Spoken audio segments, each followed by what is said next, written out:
dito DJ. po sa sinasabi um, ng DOH, palalawakin daw po yung Mhm. MAIFIP para daw saklaw na yung ambulatory care dialysis, dental at eye Mhm. services, pati FDA-approved medicines. Tanong ko lang po, on the Mhm. ground, talaga bang handa ang private hospitals natin para sa ganito kalawak na coverage ng MAIFIP?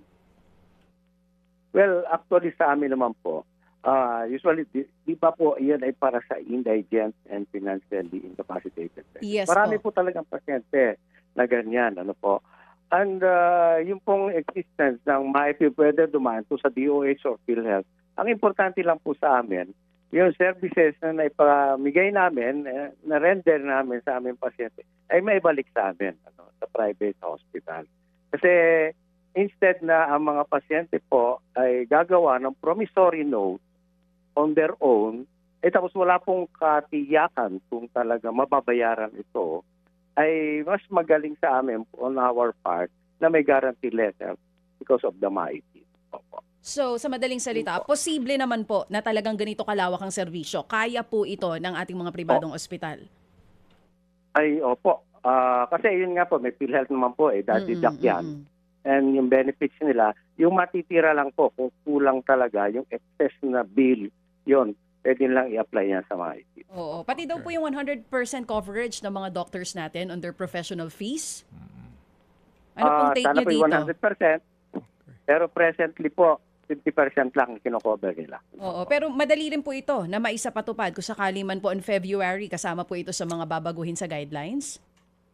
Mas maganda po sana, ganun, para itong ating mga doktor. Minsan kasi po, yung mga doktor, parang sabi nila, bakit nabigay na namin service, hindi pa namin makuha. But anyway, ganun talaga po eh. Pag kaysa sa naman, talagang wala maibayad ang pasyente, di po ba? Oo. Pipigain nyo somebody na wala naman talagang mapipiga, di ba? Mas mabuti na yon. Opo. Sino po ba mas mabilis magbayad? Ang PhilHealth or ang MAIFIP? At dati po talaga, mas mabilis yung maisip. Pero ngayon parang nagkakaroon ng problema sila sa pag-release ng pondo. Bakit daw po? Pero Ano yung daw? PhilHealth ngayon, mabilis na. Oh. Lagi po nila sinasabi ay andun na dapat supposedly ang hinihintay pa nila yung funding na ibaba sa kanila. O, ano Hindi daw po ang- natin oo. alam na yon. Sir, ano daw naging problema, Doc? Kung dati mabilis naman magbayad ng MAIFIP, bakit ngayon bumagal? Asan daw ang problema? Ay siguro po yung pag-release ng funding. But then pag tinatanong po namin yung mga nandun sa mataas na posisyon, sabi nila binababa na po nila yung pondo. Iyon po ang hindi namin maintindihan kasi siyempre may... Pero kung anong tawag yan, tinatawag natin yung bureaucracy lagi sa gobyerno.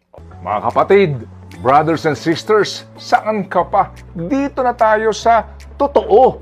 Dito na tayo sa True FM. Mga kapatid, mag-subscribe and follow po kayo sa social media accounts ng True Network PH. Yan po kami, hanapin nyo lang True Network PH, Facebook, Instagram, YouTube, TikTok, and podcast. Mapa Apple or Spotify man yan, mahahanap nyo kami. Lahat ng mga napapanood at napapakinggan nyo po sa programa, nasa social media accounts namin yan. So, paano mga kapatid? See you sa social media!